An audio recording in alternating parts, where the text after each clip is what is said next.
welcome to the First Mind podcast. We have Lover Girl herself, all things love and femininity, and just all, yes, that's the vibes I get when I think of Luba. We are happy to have you back, and I'm excited to see what you've been up to and also, like, just hear about all of your revelations and epiphanies about love. Thank you for having me. I am beyond excited, a little nervous. I don't know why I always get nervous when I'm like doing these, because again, I'm actually quite camera shy for those that don't really know me. And I know that's like what I do for my work. I'm always in front of the camera, but when it's like on me and about me, I haven't fully like embodied that yet. So that's been kind of something that I've been getting more comfortable with these Yes. last like couple of years, actually, just being more in front of the camera, like about myself, which is goes into the vulnerability part of it all. I was thinking about this before we got on here, but it does not matter who I invite as a guest. It doesn't matter what background they come from, what kind of education they have, Ivy League, they could be under resourced, lots of resources. It does not matter. Every single guest, and these are very, I feel like I have very high vibrational people on my show. Hmm. All of them are at some point like, oh, was that good? Like, I don't know. We all have like Yeah, that, you know what I mean? So I think no, it's for quite, sure. yeah, it's quite normal. And I'm still getting used to this too. So we're in this together. We're in it together. All right. So it's been a year since the last time you were interviewed on the podcast. Talk to me about what's the most important thing you've learned about love in this past year. Okay, it's a lot. So I think what I've learned over the past year was I used to think that love was something to like figure out. And I think it's more about like truly becoming it more than anything. And so I've always believed that real love sees you and meets you where you are and grows with you, right? Despite your flaws and complexities and actually because of them, right? Um, because that's how I try to love. And that's what I want in return. And I didn't realize how fear was influencing my approach to love, right? So I made choices trying to control things because, like, deep down, I didn't trust love to stay. And so I cling to relationships, whether it's friendship, love relationships, anything to like think, thinking that I had to earn it or secure it or to like manage it. You know what I mean? And almost felt very performative, like I had to prove that I was worthy of it. And love isn't about, it's not control, you know? And I think it's really about trust. And I wasn't trusting myself. And I had to kind of start believing my own capacity to love, to recognize my worth, to trust my instinct.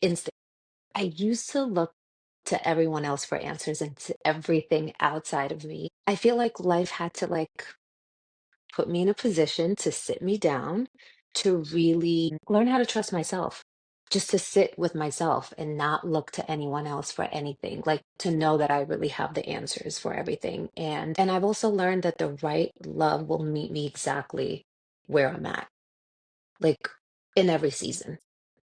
I think that's kind of been the shift that's been the most significant. It's not really just about learning what love is, but actually being it. And really so much more in like how I love myself more than anything. I don't feel the need to hold on to one-sided relationships anymore. I'm not afraid of losing people or love because, you know, real love is not something that you lose. I don't think real love doesn't make you overextend or chase or convince someone, and it doesn't make you prove your worth. So that's kind of where I've been on that journey with love. And also, I think for a really long time, attributed my past heartbreaks in like my relationships and my past relationships more and so like other kind of because it's this and because of this person and that one. And when I dug really deep, I came to realize that it was really the loss of my father. That's where all of that kind of stemmed for me when I really, really just went deeper with myself. It was losing my dad. That was my real first heartbreak. And that was the first time love left me. And I didn't see how much that shaped me until today. And I kept thinking that like my wounds came from like this person or that one, but it was all traced back to my dad. And that was like the loss that I never fully dealt with and the love that I was always trying to replace in some way. And that realization changed everything for me. It showed me how much my approach to love was shaped by abandonment, how I was loving from a place of like emptiness instead of security, fear. I saw that I needed to trust love instead of fearing its absence, if that makes any sense. Oh, it makes so much And sense. and I think the biggest part was learning to forgive and starting with myself. And I had to forgive myself for my past mistakes, for not knowing what I didn't know, for the times I could have loved better, or I could have been a better partner or a better friend. And I had to stop seeing love from a perfectionist lens, Mm, um, mine or anyone else's. You know, just knowing that I've always wanted someone who meets me in every season and embracing the raw, imperfect, ever evolving me. And I believe love should feel safe, not anxious. And it's not about how long it stays, but how it shows up when it's there, when it's here. yeah. And, and it doesn't make you shrink or beg or convince or fight for it. And then if it does it, I don't know if it's love, you know? And I think the right love will always see me, always grow with me, despite my complexities. And I'm a complex individual, and not despite of them but because of them, Mhm. and I think whether it's like self-love or friendship or romance, it really comes down to trust and kind of just about honoring where I am and knowing that if it's something that's truly meant for me, I don't have to, like I said, force it or fear it or Yeah. fight for it alone. And that's kind of been my journey with that. Luba, that is like so many revelations to have in I one know. year. I'm I know. curious to know like the journey over the course of the last year that led you to arrive at this new like awareness. Just really sitting with myself. Like I Yeah. said, I would always run to everyone else for like answers. What do you think? And what do you think? And what do you think? And what's your opinion? And how do you think I should have handled this? And I really truly feel like we have the answers. Listen, a great therapist is different. Like I've done a lot of therapy. I read a lot. I do a lot of self-reflecting. I have a lot of self-awareness. And I think time, time. Like you look at things differently as time goes on. And you're like, wow, damn, I wish I would have had that perspective back then. You know, maybe I could have done that differently. But those are the lessons, you know? And I don't believe anything is a mistake. No. So, but I just really wanted to understand like, what is it? What is it? I would always think of like a past relationship to another relationship to another relationship. And I'm like, well, what was it about that person? What was it about that? What did I do differently then that I didn't do in this one? Like how is it all connected? And ultimately, I really was, searching for my dad. And I think my relationship, my past relationship, like the very recent one that I was in, I think that's what really opened my eyes to that because I think a lot of what I saw in my partner was of my dad. Mm, yeah. And I cling to that, because there was like a push and pull dynamic with it because you fear it, but you also want it so bad. But then you never want to experience that Loss. loss Yeah. ever. And so anyone that came close to that, and there was only really one person that came close to it, um, that felt similar. Yeah. I didn't trust it. And Yeah. again, that made me operate in fear and in lack, you Yeah. know? So that's really kind of where I've been sitting with it. And I realize that now because if you asked me before, I would say, oh, it's because of this one and it's because of that one. But I never really dealt with the loss of my father because I Yeah. was so young. Yeah. And your partners are not supposed to replace your parents. And they're not supposed to be your parent. They're supposed to be your partner, Right. So I think making peace with that is what has been also my journey. And like, no one's going to replace him. They might have little things, attributes that are, of his, but that was a big, big, like, Yeah. epiphany for me. It Yes. was huge. I have so many thoughts.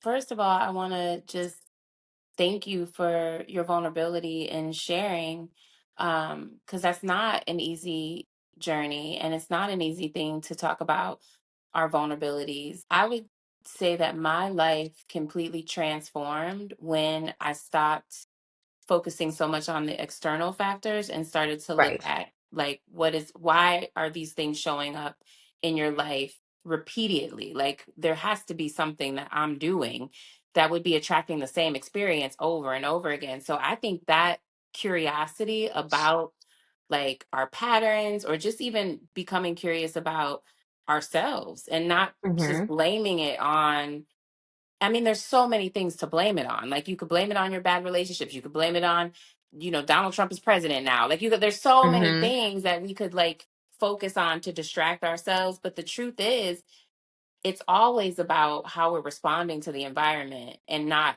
the Absolutely. environment. Yeah. So that's huge. I love that we're having this conversation. I love that the audience gets to see that it doesn't matter the body that you come in. You know what I mean? So, like, it doesn't matter, Absolutely. like, what vessel you are walking around this planet on. Like, there's people who probably follow your Instagram and are like, oh my God, she lives the most amazing life. But we're all human. Like, we're Hmm. all trying to, like, we're all experiencing loss. Like, you and I have talked about, like, we both lost our dads, and how that, was a huge impact on how we see love. So, yeah, we all are having just a human experience. And I love having and holding space for those conversations, because I think that helps us all see, like, that we're more connected than we are different. No, 1,000%. And I think social media, we love to say is not real, right? We put out there what we want everyone to see. Hmm. And I think the last year as well has been a lot about using my voice and how can I use it, to help someone else? How do I lead with more purpose? So I've kind of took like a little step back from social media for a little while just to kind of really get a grasp of me and what is it that I want? What is important to me? What fulfills me? Yeah. What makes me feel good and happy, and how do I pour into myself? Because I didn't pour into myself. I didn't know what that even meant intellectually. Yeah. I did, so it's just been a journey of like self and Right. unraveling, like serious unraveling. I don't speak on it really, but I dealt with like deep depression for good almost year and a half, Yeah. and slowly coming out of it Yeah. and just, I don't know, having like an appreciation and gratitude for life that I didn't have before. And I just recently celebrated my birthday, and it was like, how was your birthday? I was like, you know what? I didn't feel like I was going to be here a couple of years ago. So this feels incredible, Hmm. So just the small little wins. That's a huge win. Yeah. When I remember, after losing my father, also struggling with depression and having suicidal ideations, and I talk about that Mhm. candidly, but I'm so grateful that I Mhm. saw through to the other side. I just was talking earlier today about how a lot of times when we're having those suicidal ideations, the way to look at it is there is something that needs to die. Like whether it's a pattern in us that needs to Right. die or our ego needs to 100%. die, but like there is something that needs to die. And if you can just hold on to your Mm-hmm. physical life to get through whatever that, transition is, there's so much to be grateful for on the other side of it. So Mm-hmm. yeah, that's huge. I'm curious to know, as you talk about your father and that loss impacting and shaping the way that you engage with love now. Did you have a healthy relationship with your dad? So I was 13 when my father passed away. Mm-hmm. My parents were separated. My mom and I were living with my stepdad at the time, but I saw my dad every day. Like there wasn't a moment that I didn't see him. I could be in class and I don't feel like being in class anymore. So I'll call him and I'll say, I don't feel good. And he's like, all right, I'll come pick you up. We'll go to the movies. Just don't tell your mom. So it's just him showing up for me whenever, however. I kind of had him wrapped around my finger. He was the love of my life. He was my protector. I think you and I have talked about our mother wounds and where we sit with that. And as a little girl, I had my dad, really, and I always counted on him to love me, to protect me, to be there. I could do whatever I want, and he's still gonna give me that unconditional love. Yeah. And I was seeking that in partnership. Yeah. So I could be my crazy self. I could be, you know, not my best sometimes. I could be at my worst, and you're still going to stay there. You're still going to deal with it. You're still going to love me regardless. And I don't really want to say that I still really truly believe that. I don't think partners should tolerate your behavior, and especially if your behavior is hurting somebody, Yeah. But I think that it's important that when we're in partnership to realize and to recognize that when there's a lot of healing that has to happen, it's really just your inner child that's showing up and leading the way for the most part. It's not Mm-hmm. like your adult self. You don't have the coping skills that maybe you do today. You didn't, you weren't taught how to um, self-regulate. You weren't taught to how to feel your emotions. You weren't, especially when you grow up in a dysfunctional household. And so that's why a lot of us become avoidant or anxious as we get older. Mm-hmm. In my household, there were no conversations. Somebody will curse you out and then all is well tomorrow. Nobody talks about it. I was in a household where adults would not speak to each other for weeks. Like it was literally silence. And I just remember that energy. And I would walk around and be like, I will never live in a household like this. I will never be that. And it's really interesting that I feel that as we get older, we don't even recognize how a lot of that is what we actually embody. Yes. And we start to mimic the same thing. Yes. Except for me, it's not about not speaking to somebody for days in a household, but it's just not speaking about anything at all. And like, why can't we just get past it? And you can't get past it. And that is such discomfort that I had to learn too, and just friendship, love relationships, anything. It's an interesting thing. It is interesting, but it also is so simple because you cannot do something that you never learned how to do. So if you Yeah. lived in a household, and my household was very similar, my mom could go months without speaking to the people in her house. We didn't have a lot, my parents didn't curse, so there was no cursing and yelling, but silence was definitely weaponized. And so Hmm. one of the ways that that has impacted me in my adult life, Luba, is I'm the life of the party. Like, I'm so Mm, fun. I'm so entertaining. And the reason for that is because silence is such a trigger for me that when it's silent, my instinct is to fill the space with something, because silence in and of itself is a signal that we're in trouble, like we're in mhm. danger, like somebody's mad. So then I'm going to try to like lighten the mood and lighten the space. And what I've come to learn is that's a lot of work. And I don't even really like doing it. Like, I don't like Mm, being the life of the party. So now when I go out, my friends are like, "Oh, you don't talk anymore?" And I'm like, I don't want to be responsible in this way. Like, mm, I think it's very simple what is happening to us, but I also feel like it is, we're not conscious of so much of it. So mm-hmm, that's why I asked about your relationship with your dad. And I also had a very unconditionally loving relationship with my father. But to your point, I wasn't attracting my father in my dating life. I was always attracting my mom. So I wasn't mm-hmm, like, I was not attracting people who could hold space for all of me or accept all of me. My mom is very hypercritical. My mom is very like, you're not doing it right. You're like, like, so I attracted relationships with people who made it hard for me to love them. And that is how it is to love my mom. So, yeah, I wasn't looking for my dad. But recently, I had a revelation about his death, in that I really, since my dad passed, and it's been 7 years this year, I martyrized my dad because my mom is so hard. So like, I made my dad like this, like he was like a superhuman.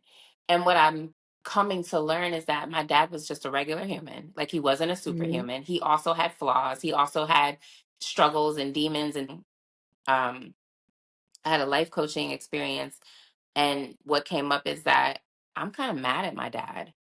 Like, I'm mad that my dad mm-hmm, like left. And I didn't even know I was mm-hmm. mad, because I'm like, he's my favorite human. Like, when I talk about him, I'm like, oh my God, like, he's perfect. He's my favorite human. All this anger and angst came up just around the fact that he left. Like, there's an abandonment, a feeling Mhm, of abandonment that mhm, is a part of the grieving process too, that I mm. just had not dealt with up until very recently. Like, I was like, no, my dad is amazing. And then I'm like, wait a minute.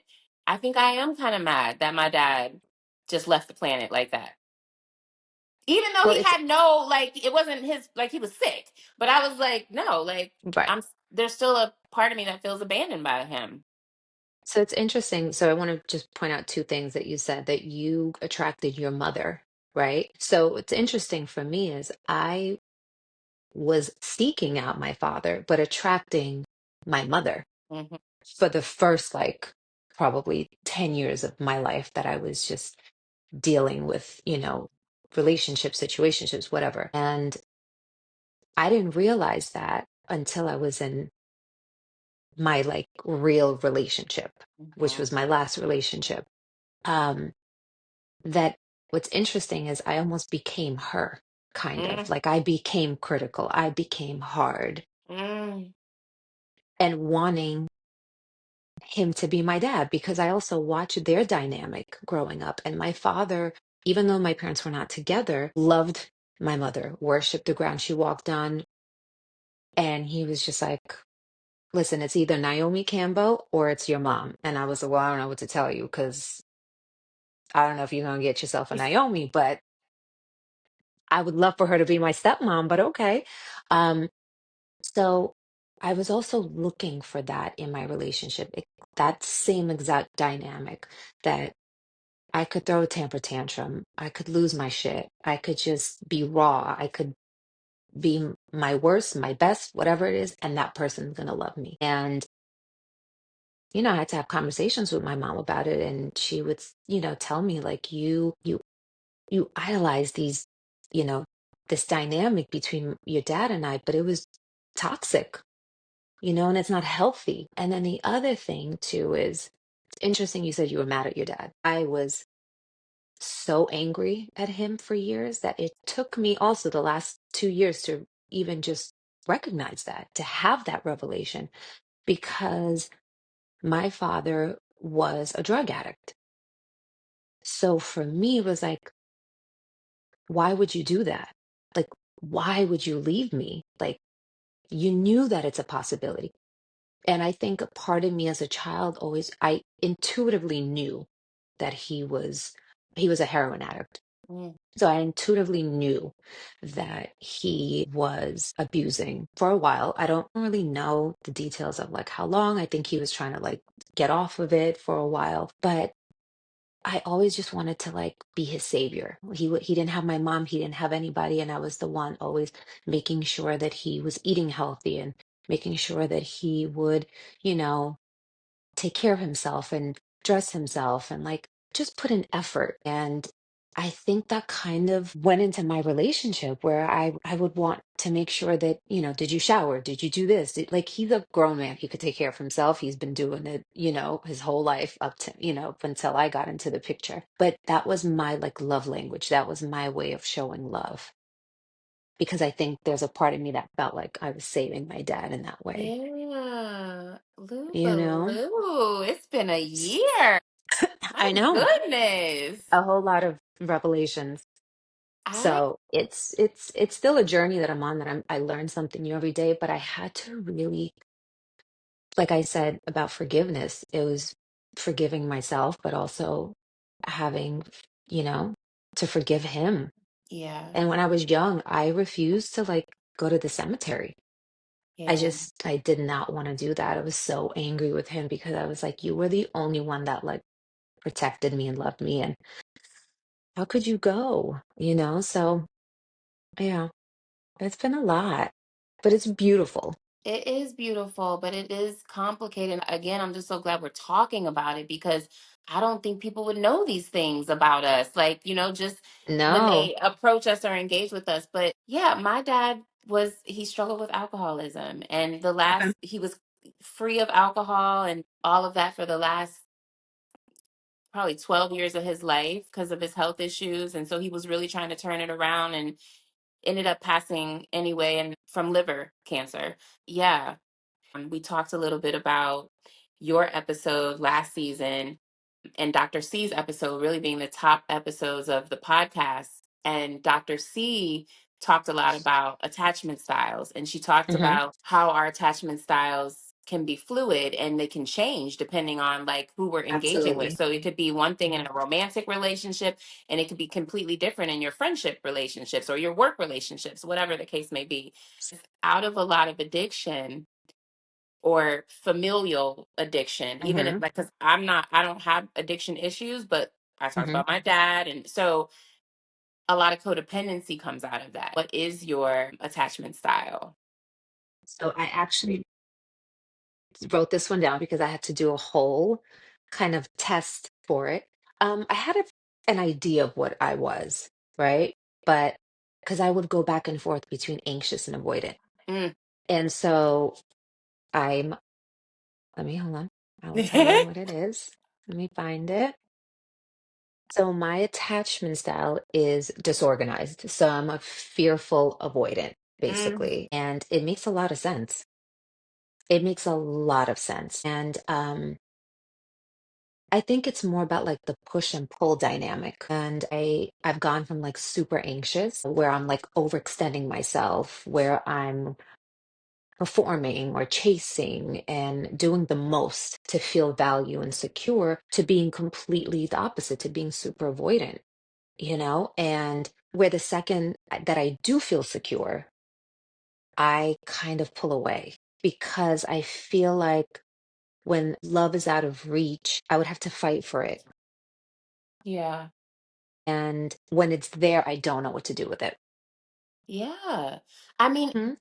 our childhood development, coping mechanisms you had at 13 to deal with that Mhm. loss, unless Mhm. somebody came along and gave you a replacement for those strategies, unless you went to therapy and got some new skills, unless you like, I don't know, like you cannot do something different than what you've done if you don't have Mhm. any awareness or knowledge or information about how to do it different. So at 13, I would imagine if somebody who you could call on any given day and they would come get you from school and take you out and like take care of you and you take care of them and like and it's away from your mom who probably was maybe a more challenging relationship like Mhm. at 13 if that person leaves the planet. Mhm. Yeah. Your way to cope would be I'm not going to get close like that to anybody else because if Right. I don't want to go through that. Like I don't want to have to feel sad like this again. And if you don't ever learn any other skill, then you just Mhm. become an adult who is avoidant of the thing that hurt you the most when you were a child. And there's no judgment, there's no shame, there's no guilt. It's not even weird. It's like a normal developmental thing. Like You went through something as a child, you learned to cope this way, and nobody ever taught you any other way to cope. And so that's it. Like, that's how I am here as a 47-year-old woman, Hmm. just now figuring shit out. Like, do you know? Like, it's crazy. No, it's absolutely crazy. When I would sit with it and think about it, and I would just go back to like friendships and past relationships, and just people in general, right? I would overgive to prove I was worthy. But the moment that I got what I was chasing Mm, without having to prove anything, I would numb. Something in me would panic. I would just, I would retreat. I don't know what, something in me would just switch off. yes. And I would start questioning everything. And I think that's what happened in my last relationship, you know? There's so much gratitude from my last relationship, you know? Although it didn't work out, I've learned so much about myself. And moments where I was avoidant was because of my fear of what if, what if? It's always you feel like the shoe's just gonna fall off the other foot. You know what I mean? And so I even thought that I was like, I had relationships all figured out. I was like, oh, I'm the best communicator. Um, that I understood what it was to be loved and to love, right? But when I look back on it, I'm just like, I didn't really know myself in the way that I do now. And I wasn't aware of how much fear was actually running the show and my fear of abandonment and my fear of fully being seen. That's a huge one for me. Yes. And I wanted love, but I just didn't know how to actually be in it without the fear Yeah. just like creeping in. Yeah. And I think because I feared the worst, I struggled to fully allow myself to be in something without anticipating its end. And I think that is exactly what was my last relationship. Yeah. But it And is when you so talk, beautiful because there is no wrong relationship, right? Like, they're hmm all, depending on how you interpret and engage with relationships, they're all here to teach something. And so hmm I think and this is rather new, but my recent attempt to shift into the mindset of there's an abundance of love, like love is everywhere, helps me. I think it's going to help me, Luba. I haven't dated in 7 years, honestly. That when I meet someone, the reason why that codependency gets triggered and comes up is because that fear that there's not enough love starts to take over, and then I have to grab this. It's like when you're at a sale and like it's the last, like designer item that you want. It's the only one left. Like, you have to get it and you have to own it, because otherwise like somebody else might get it and there won't be any more. And that was my approach, I think, in dating. Like, and in that controlling and that trying to like make sure, that everything went a certain way because that was somehow going to give me a certain outcome. But the truth is, like, all of this, in the same way that you and I are able to identify that we are being impacted by fear and loss from our childhood, the people we're engaging in relationships with are also having whatever their human experience is. And we come together, and sometimes we're so like irritated with one another and we're so mad at one hmm another. But the truth and the reality is, this person is just as scared as I am. Like, nobody's willing to say that, but that is what a lot of this is. It's fear. No, I agree with you 100%. And I think that like it's just been a lot of unlearning when it comes to my attachment style, and just realizing that love isn't something that is earned through performance. And I knew that, right? But like you intellectually know it, right? But you don't really know how to what's the word I'm looking for?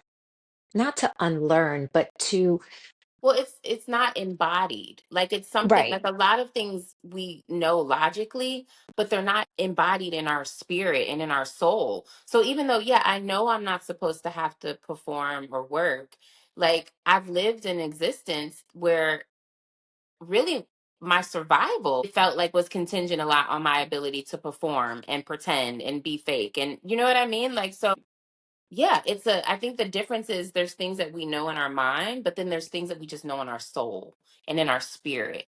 And I think the connecting of the two is the work, right? Like I know it in my logic, but if it's not embodied in my soul, it's hard for me to live that way. I agree. I think also, like, I think feeling safe starts within, like, within yourself first, right? And I never really felt safe Mm, ever, right? So there's been a lot of recognizing when I'm acting out of fear, when I'm shutting down, when I'm clinging, and learning how to like regulate myself yeah. instead of swinging between extremes Yeah. from the highs and the lows. And I'm still working through, but my biggest shift, I think, has been awareness and putting that into practice because we can be aware. We're like, Hmm. all self-aware, but what are you doing with that? Yeah. Because the practice really comes in those moments. When we're And you, intentional. right, when we're intentional, absolutely. And when you feel that push and pull happening. And I think getting to a place of like asking yourself, like, am I running from something that is actually real, or am I running from my own fear? You Mhm. know, Yeah. because I think that's what we really do at the end of the day. Yeah. It's like having to separate the fear from, is it really real, or is this just something that like we're unconsciously doing, not even just realizing that we're doing it, Hmm. and letting that take the wheel. And I'm going to be very transparent with you. I have not dated in since my breakup. I have not been on one date. Some people say it's celibacy, other people want to say absent. Like I just completely just I've always been that person, like between, I guess, relationships. I'm very much when I'm with one person, I'm with them. And then when I'm not, I just take a lot of time for myself. But this time it was very, very different. And I'm very much single on purpose and very much intentional with just working on myself. And, you know, healing is like a never ending journey. It's not like, oh, I'm healed and now I'm, ready to like be with somebody because I feel like that's where the our biggest work is in relationship. Yeah. Yeah. You know what I mean? But there's just been a lot that I needed to unpack. And Yeah. I'm like, I'm not ready. There's so much more that I'm learning about myself. And when the time comes, I guess I'll be ready to date at some point. But um, it's interesting when you speak to others, the first thing they do is like, are you back to dating? Are you back dating? You need to go on a date with somebody. You need to talk to somebody. And I'm like, why is that what's like the one thing that we have to do? Like, why? Yeah. Why I was is going that to a ask necessity? you, yeah, I was going to ask you, like, how are you dealing with that pressure? But I also wanted to speak to something you said about just kind of the chaos of some of the relationship dynamics that we've been in. I just want to point out that it's not just not having the skill sets and the coping mechanisms. It's also, if our childhood was chaos, we've normalized the chaos. So, like, chaos is home. Like, that's the thing that we Hmm. don't get. Like, we think that because we know better, or in our mind, like, Yep. we like logically know that we're not supposed to, be getting emotionally hurt, or that we're not supposed to be chasing or anxious or all these things. Like, we know that, but if that was the dynamics of our childhood, if that was how things were operating, then that is comforting. Like, I know how to play in this game. You know Right. what I mean? So then Right. when you get, Absolutely. yeah, so when you get to somebody who isn't about the games, who isn't chaotic, Right. who is like more regulated and more intentional, like that can feel, it can feel Oh, boring. It can feel like they 1000%. don't, they must not love me because they're not like going through these extreme highs and extreme lows. You know what I mean? Yeah. Oh, I know exactly what you mean. I had that in my last relationship where it was, I felt like he was very anxious and felt like he had to do all of these things to like almost like a part of him felt like he had to earn my love, Yeah. you know? And I was like, you don't have to do that. You can just be, you know? And what's interesting is I remember there was a point in time we were in therapy and I had come across the attachment style quiz and I was like, we should do this together. I think we should know each other's attachment styles because I think it's really important to like understand each other better. I don't think he was there yet. So he was just like not about it. He didn't really care for it so much. So I did it for myself. Um, but I do agree with you when you say that we come from these households, right? So imagine two people getting together. You grew up in a chaotic household. You grew up in a more regulated, right? So we're bringing that in into one household. And one isn't right and the other one is wrong, but you have to figure out how to like bring the two together and understand each other. It's like, okay, I understand now when I'm yelling, that triggers you because your mother or your father yelled at you in this way. And, this is why you shut down. Or when I shut down, this triggers this part of you when you felt like, when your father or your Abandoned. mother Yeah. abandoned, right? It's a lot of things. And I think that when people are like, relationships shouldn't be work, they are work. Yeah. Love is really easy, love is simple, but I do think that relationship is work because you're working on learning each other every single day. Yeah. You said that in the last episode too. You made a point to emphasize that. I think that what is even beyond just the fact that relationships are work, I think what we miss is a lot of that work is has to do with us. Like we're 1000%. yeah, and like we're in these relationships and we're so like focused on it's them. The other person, Yeah, like yes, it's them. And if they and a lot of it absolutely. has to do with like, well, if you would just, walk this way, talk this way, act this way, then I wouldn't be Right. triggered and we could live in harmony. But that's just not the reality, like of No. what this is. But I also think partnership is mirroring, right? Yeah, yeah. Being able, and some people don't want to see themselves. Very true. So they run from the work and they'll run to whether it's their work and that's how they avoid doing that, or they run to another partner. Yeah, And that partner is not as challenging, it's a little bit easier, it's a little bit more comfortable, yeah, right? So then they're like, oh, so it was never me. yes. That's It was never so, me. and that's so important for people to hear because a lot of times we can walk away from relationships and think that there was something we could have done differently.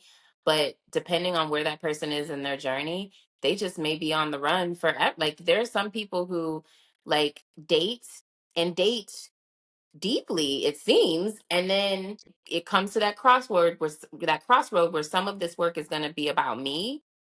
They Hmm. can't, they don't have capacity for that. And I'm at a place now where I don't even have judgment about that. Like even if you did me wrong, I am now in a place where I understand that that's okay because you and I aren't aligned. Like you're not where I am. So it wasn't going to work. But it was helpful. It taught me something. I learned something. That's all I can ask for on these journeys. I think capacity is like the word of the year because a lot of people do not have the bandwidth, the capacity, and you have to find and be in relationship with somebody that does Yeah. I didn't that have capacity for a long and that time. will right and that actually wants to have capacity and learn Yeah. and challenge themselves, Yeah. like I've always had this, it's like I feel like it's very small-minded way of thinking of like, oh, I hit the ceiling, and it's like, no, but you got to break through the ceiling.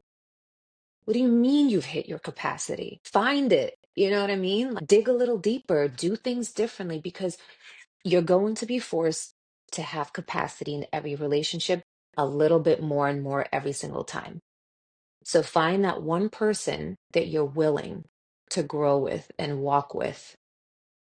And you know what I mean? Like, rather than just changing partners. because I don't think that's the answer either. There was a therapist that one time said that you should change the dance and not the partner. Mm, Couldn't agree more. And I've always said this. I've said, always look to change the dance, but not the partner. I think that's beautiful. If it doesn't work this way, try a different one. mm. That doesn't work because you're always going to step on each other's toes, you know? But you'll find joy when you're doing with the same person. You're able to laugh about it. And when you look back, you're like, do you remember that one time? And like you could actually, I find, I don't know, comfort in like knowing that you were able to navigate life together and see past a storm, because there are people that think that if it's one way, it's never gonna, it's always gonna be that way. It doesn't get better. And then there's people who have more of a bigger picture that it is like this right now, and as long as you know who the person is at their core and at their heart, that's what you should be working with. And it makes But such a we, difference. Like, I am now so much more intentional about who gets to be in my life. And I'm hmm meaning romantic, friendship. I'm so much more intentional about it because you have to have an open mind. Like, you have to have some sort of innate curiosity about yourself. Because if you don't, then it will be a lot of projection. It will be a lot of hmm like, we're stuck. We're like, it, hmm what I have learned about myself is I can't do the dance with somebody who is just stuck in one right, type of dance. absolutely. You know what I mean? Like, I can't, because I'm And that doesn't growing want and to, and that, changing and learning every day. Like, right. so yeah, so that to me, I think honestly, Luba, I don't know how you are in reflection of your past relationships. We talk a lot, both of us talk a lot about our last relationship being so impactful in what we've learned and how we've transformed. But if I'm looking even at all of my history of relationships, none of those relationships I would want to take into a long-term future with knowing who I am now. Like, they weren't for me. Like, they taught me, Mm-hmm, they kind of created the version of mm-hmm. Monica that is talking to you now, but I couldn't have taken a long journey with any of those people because they're just the way we see the world is just so different. So different. I am 100, like, I completely am with you on that.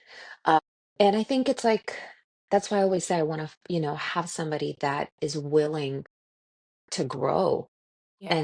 and allow me the process to journey as well. And just, I think as they're growing, you're on your individual journeys, but like you're still aligned and elevating together. And I think that's what's beautiful, and not being afraid to be your true authentic self and feeling that if you are, they're not going to stay around.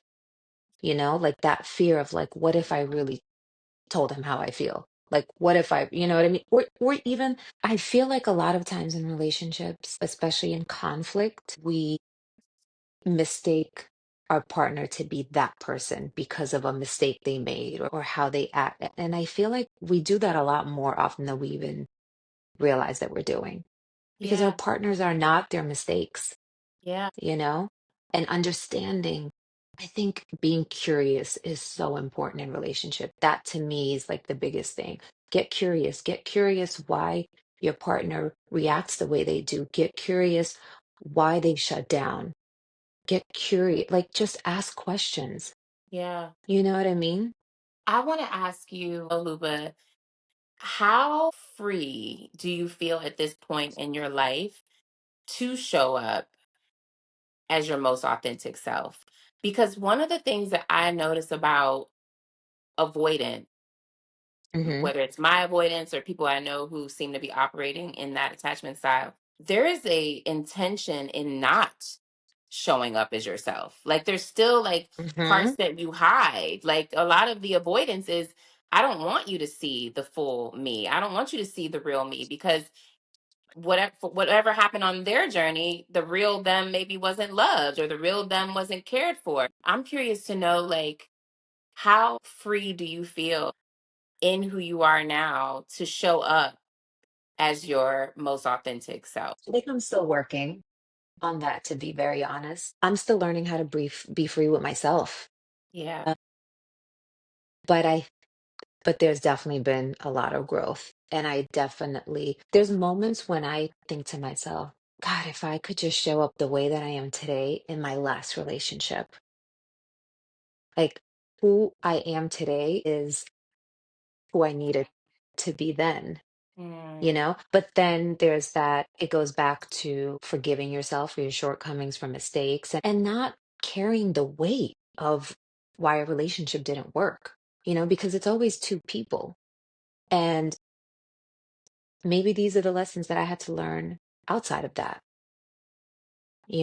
and the growth that I needed that I couldn't get in when I was in that. yeah. And And knowing that there's an abundance of love. Like this relationship was not the last love or great love. Like you still see, have that's so something, much love. but that's something that I do struggle with because I'm such a black and white person. It's like, okay, I'm done. I'm good. I don't want to love anymore. I'm going to love myself. I'm going to love my friends. I'm going to love experiences that I like get to take on, and I'm going to love life. And if anything comes my way, cool. And if not, cool.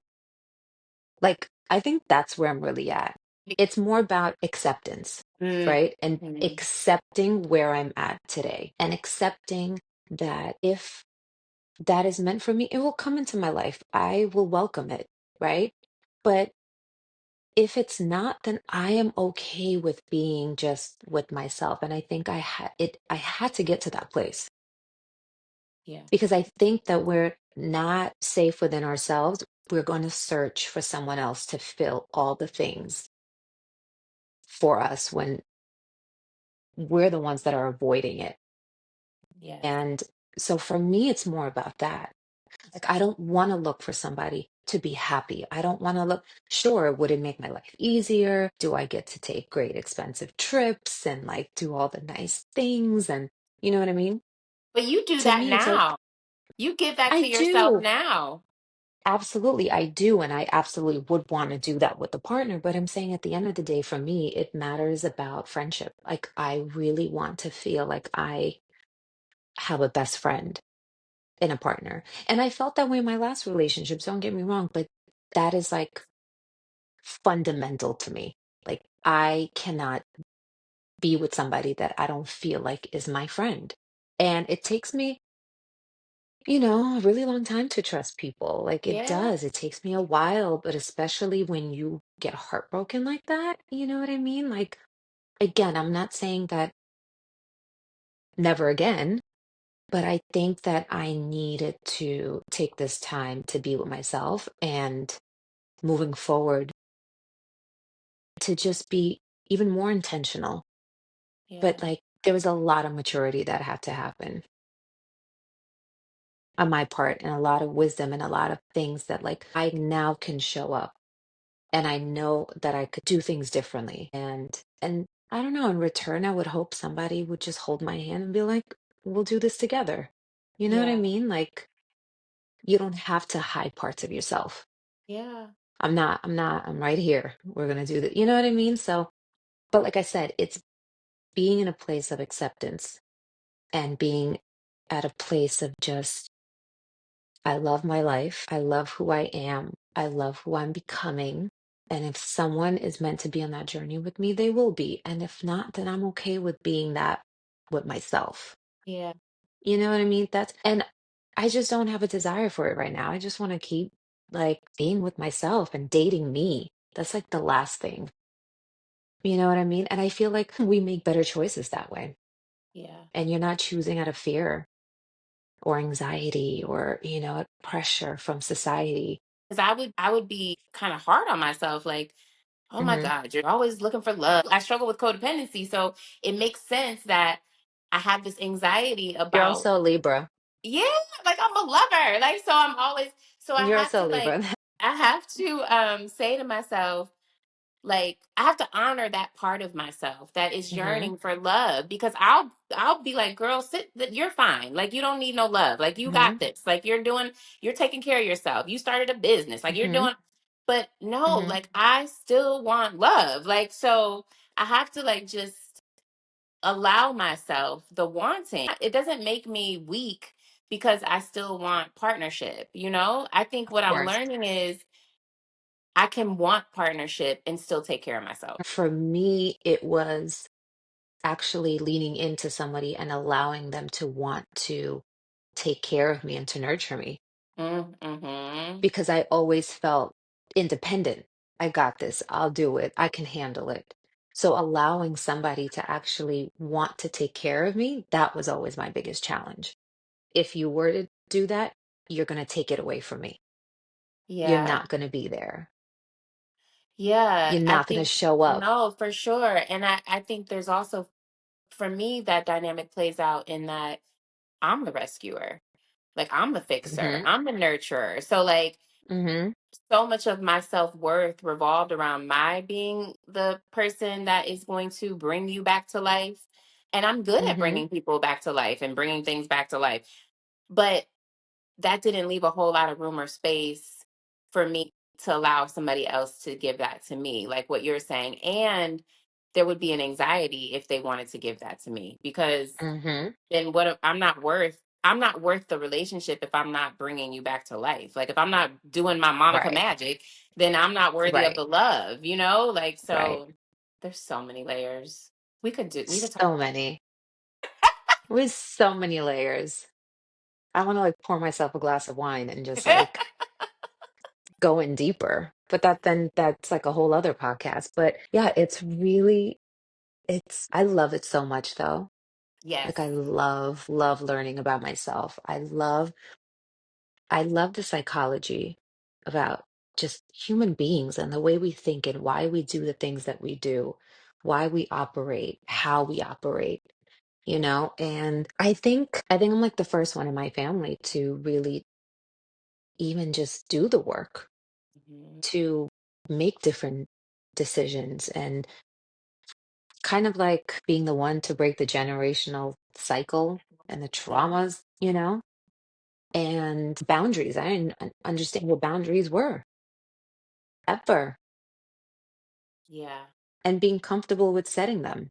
Yes. Yes. That's been a huge thing for me too. Yeah.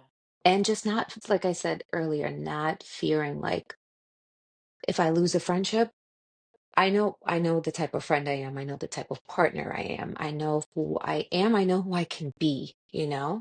and who I aspire to be. And so not clinging so tightly, you know what I mean? And like Yeah. having to prove my worth to feel love.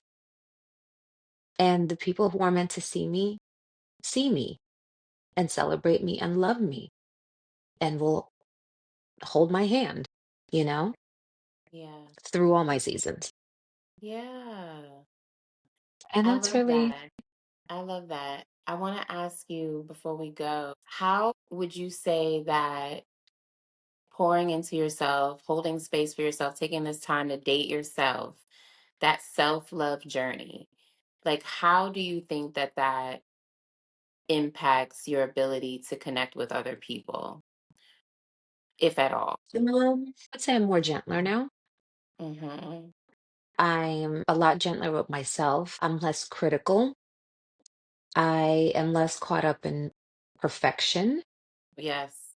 I am less obsessed with controlling an outcome to create a false sense of security, right? So I feel like I've softened a little bit, just a little bit. And I feel like that softness has made me more loving, a little bit more patient. It's weird because I'm like more cautious, but more open.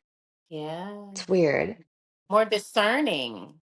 More discerning, correct. More discerning. Yeah. So more discerning. And I think I've become a much better listener Yeah. because before it was just like I always felt like I needed to defend myself or prove something. And I had to prove myself in relationships, Yeah. So, and I feel like if I loved hard enough, or if I showed up enough, or if I did enough, then I would be seen fully and chosen. Hmm. And I think the truth is I really had to see myself first, Yeah. and I've always had a deep capacity for love, to hold space for people, to meet them where they are. But I also wasn't doing that for me. I was doing it for everyone else, but for myself. And like I said throughout this whole podcast, that I was loving from a place of fear. And I think a fear of not being enough, Yeah. and fear of losing people, and fear if I wasn't constantly giving. And again, we talk about how we show up differently in our friendship versus our romantic relationships, right? There's been moments where I felt like I was constantly giving, let's say in my friendships, but not so much in my partnerships. So, like, really trying to understand why, Yeah. there's so much curiosity around that. And just, I don't know, I think that the more I started, like, being like nicer to myself and treating myself with kindness and care, um, and understanding, I feel like I like realize that love isn't really about control or proving anything, and that it should feel safe, and that the safety starts within me first and foremost, and learning to trust myself. I Intellectually, I can understand what that meant, but I didn't know how to really do that, Yeah. and trusting my choices, my ability to let go when necessary. I think that's changed a lot for me. That changed everything. Not, you know what I mean, but that's changed a lot in my life. And I feel like I'm more grounded and more intentional. I love deeply, obviously, but I feel like it's more now of like security rather than fear. And I don't feel like I have to hold on tightly anymore.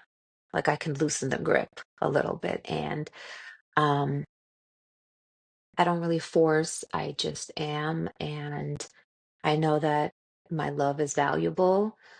And I just think treating myself better. And I think how you love yourself is how you allow others to love you, and how you love them, and Yeah. in return. So that's kind of been where I'm at with it. I I hope that like we continue with this tradition of you coming on here, because what I think is most fascinating is I'm watching you talk, and Hmm. I can, like, physically I can see the transition. If I'm Mm, thinking about our conversation we had last year, just you talked faster. There's more of like a flow to you, and then like you're also glowing, and like you're talking like somebody who has been on an intentional self-love journey. Like I can feel it in your presence. So hmm. that's really like cool that the inner work is shining outwardly. Like I love that. um Thank you. yeah, again, Luba, I think if I'm just not knowing you and not hearing you, and I'm just looking at your Instagram, it seems like her whole life is just, sunshine, rainbows, beaches, and cocktails. Like what problem could she ever have? And I think that what I love about this conversation is that that life is a part of the self-care, right? Like that is a part of it. Hmm.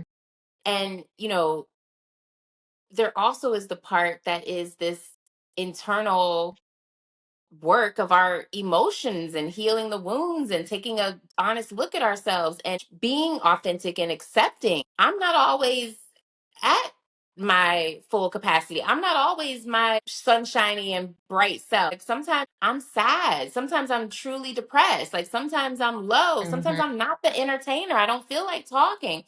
And for me to understand that, that doesn't make me less, it just makes Hmm. me more. Like it's more dynamic, it's more Absolutely. nuance, it's more color, it's more like it's all of it. So yes, loving ourselves is spa days, cocktails, beaches, and all of that, but it also, there's this other really internal aspect of accepting ourselves that I think is really the most transformative part of that process. I also think it's just being kind to yourself. And I think that love isn't about perfection, and neither is self-love. I think that's where we tend to be a lot more harder on ourselves, you know? And I say that to say to be gentler, to trust yourself, and to give yourself the same grace that you give others. Yes. You know, that I think we don't do that as much. We'll give grace and forgive and do all these things for everyone else, but we don't do the same. We don't extend that to ourselves. And I think that if I anything resonated with what I said today, and I could share a piece of advice, it's just about showing yourself grace, being kind to yourself, and loving yourself, but not from a place of perfection, and just trusting and learning to trust yourself, Yeah. Yeah. you know, and just, I don't know, accept where you're at in the stage of life that you're at, Yeah. And let people meet you where you are. and let people meet you where you are. And that's really what it comes down to. Yeah. But in order for people to meet you where you're at, you have to allow yourself to be seen. Yes. And you have to And you have know. you Yeah. have to know who you are, and you have to see yourself. Yes. And the right people will meet you where you are. Yes. And And they it's will hold your so, hand in it's every season. And there are some people who talk themselves out of opportunities, out of relationships, out of connection, whatever these thoughts are that we all have. And like I said at the beginning of this interview, it doesn't matter what guest I have and what background they have and where they come from and how much they have and how much they like, every single one of us on a very human level is asking ourselves, are we enough? Absolutely. But you have to feel enough. Yeah. You have to. Yep. That's going to take a lot of self-love and self-acceptance. And I don't think that there's like an endpoint to that. Mm-mm. You know, It's a practice. It's a it daily is a practice. practice. But even those words, like you could tell me it's a practice and I wouldn't even understand what that meant years ago. I'd be like, what does that even mean? Yes. Now I'm like, okay, I get it. Yes. Yep. So Oh, I know. I'm so excited for our future and I'm over for here like, I'll come to Dallas. We could do a little podcast, and you now you're coming to moving. Mexico now. I know, right? You don't have to convince me to do that. I'm be like, okay, done. Yeah, I'm excited. I'm excited to have connections with other people who are also on this journey of Hmm. self-discovery and self-love and self-acceptance, and it does make me feel like I'm less alone. So, thank you for being willing to open up and be vulnerable. Me. And I think, and I hear women talk about um age and how it's like scary, And I'm like, girl, I just turned 42. You know, I just turned 42. I was never going to disclose your age. Oh, So that was always going to be when you were ready. But I feel like that information is going to blow some mind. really? Yes. Yeah, Yeah. on this journey. So I don't think it's ever too late. You Mm-mm. know, um, you could start over at any time, at any point. And I'm thankful to be 42 right now because the wisdom that I have, I mean, nothing compares. I thought I had it all together and knew everything when I was 38, 39, like even late 30s. Nope, How old was your dad when he passed away, Luba? 47. Wow. He was 47. Wow. So young. Yeah, he was so young. Yeah. I just want to honor like you are breaking the curses. Like you are doing the Thank you. work. I received Yeah. that. You are. Thank you. Yeah, because our dads, I think about that a lot. Like I wish the me now could have a Hmm. conversation with my dad, like I would have such different questions to ask him. We always had deep conversations, but I would have such different conversation with him if he were around now. But think for me, I have so much more compassion Yeah. for my dad, like where he was at, why he felt like that was the only way to really escape his pain. I think I love like my father loved. So our conversation would definitely be really interesting today. In my last relationship, I was like, I felt like my father sent me someone that was like him. Yeah. And I think there was so much fear around losing that, Yeah. that I think that, again, I operated so much of my trauma and so much of my fear that I just let that take the wheel of the relationship Yeah. versus someone that's grounded and whole and secure and is not operating out of abandonment, because that's really what it was like. This is my last chance. Like, you know Yeah. what I mean? To like feel that again. Yeah. But what is different now, Luba, is you have the awareness now. Hmm. And so that relationship led to this awareness. Like, One, so it can never be in vain. It can never, like, absolutely. whether a new and different great love comes, maybe that love comes, I don't know. But like, Right. whatever the case may be, you're going to be more equipped, more prepared, and ready to take that on. And you'll still run into the valleys and it'll be the peaks, and like it's just a journey. But like without that last relationship, and that's how I feel about my last relationship too, like I don't know if I'd be sitting here on Same, having a podcast. Like I don't know, same, so absolutely same. I really thought to myself, I was like, I don't know if I would be where I am today. It has not been easy. no, There's been yeah, but so much that has transpired and shifted in the last 2 years. I felt like I was stripped of everything yeah, for just me to sit with myself and be like, who am I without him?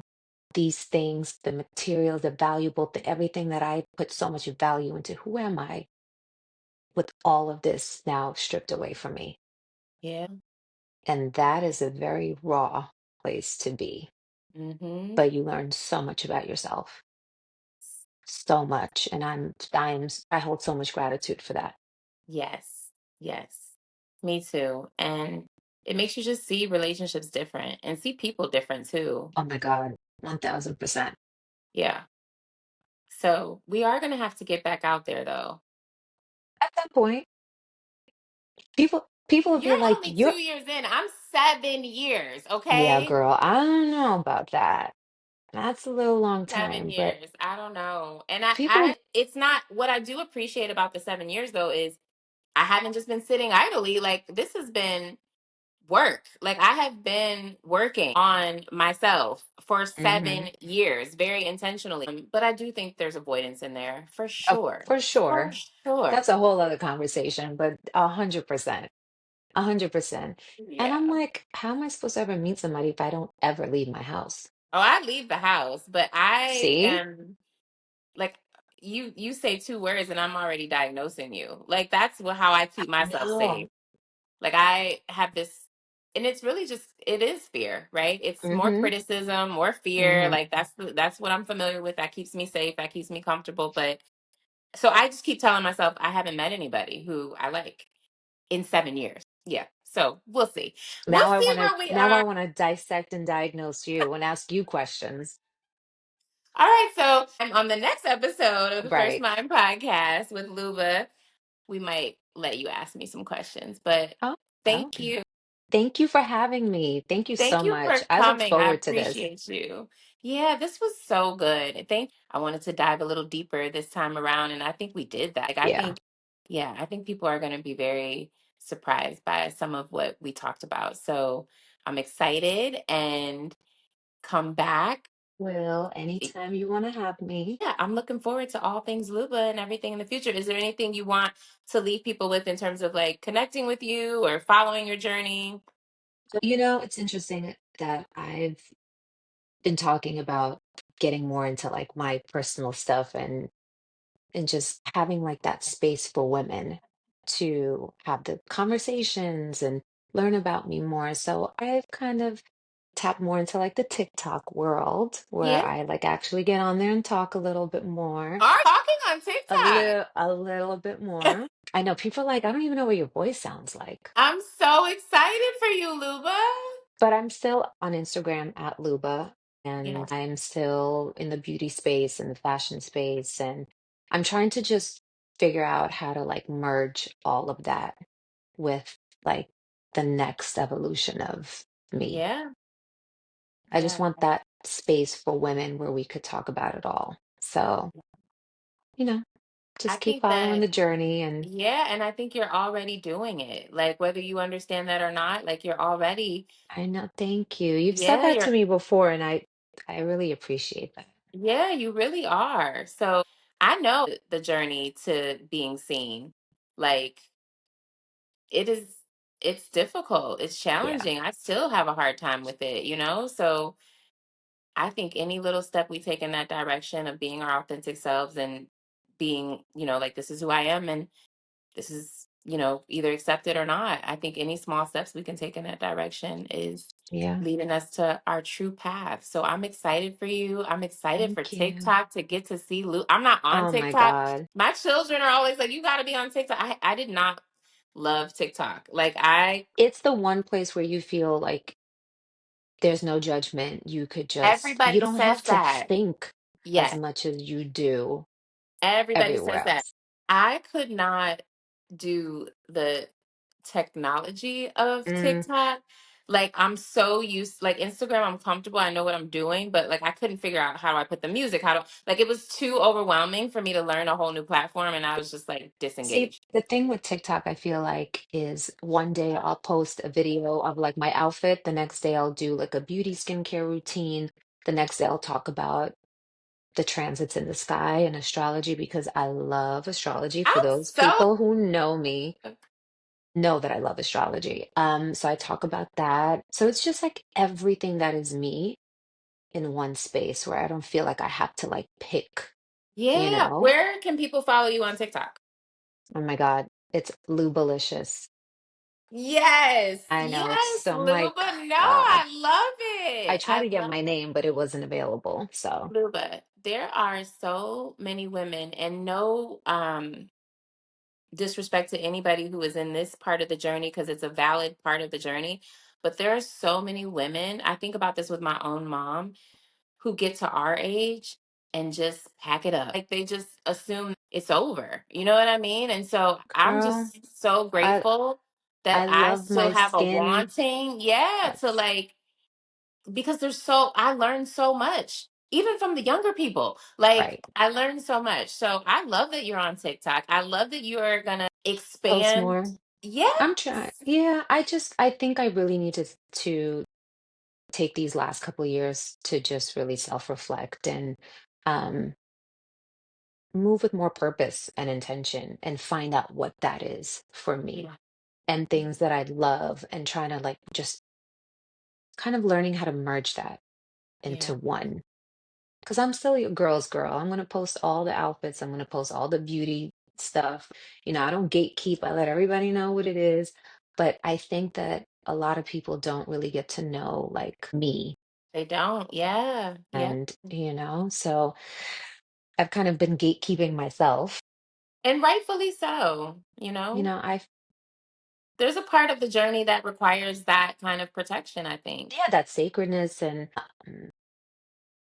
I don't know, just getting more comfortable with allowing people into my world a little bit more. So, I'm excited. yeah, thank you. Lubalicious. Go follow Lubalicious on You're TikTok so funny. and keep And up with Luba on Luba. Instagram. Yes. And I will see you the next time on the podcast. Thank you. I will see you soon. Bye. Bye bye.